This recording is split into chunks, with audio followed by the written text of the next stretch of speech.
കുഞ്ഞുങ്ങളായിരുന്നപ്പോൾ നമ്മുടെ മാതാപിതാക്കന്മാർ എത്ര അധികമായിട്ട് നമ്മളെ സഫർ ചെയ്തിട്ടുണ്ട്, എത്ര അധികമായിട്ട് അവർ നമ്മളെ തോളിലേറ്റി കൊണ്ടു നടന്നിട്ടുണ്ട്. നമ്മളെ ആയിരിക്കുന്ന എല്ലാ കുറവുകളെയും അവഗണിച്ചുകൊണ്ട് അവർ നമ്മളെ തോളിലേറ്റിട്ടുണ്ട്, അല്ലേ പ്രിയപ്പെട്ടവരെ?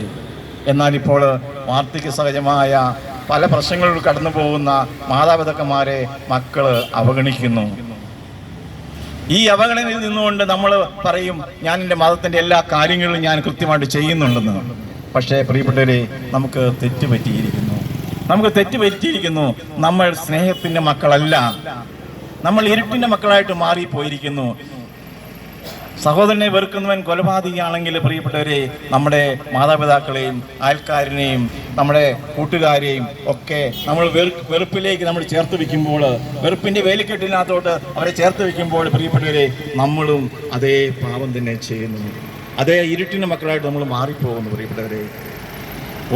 പ്രിയജനമേ, ഈ ഇല്ലിക്കിലെ എല്ലാ സഹോദരി സഹോദരന്മാരോടും യേശു ക്രിസ്തുവിൻ്റെ വലിയ നാമത്തിൽ സമാധാനം ആശംസിക്കുന്നു.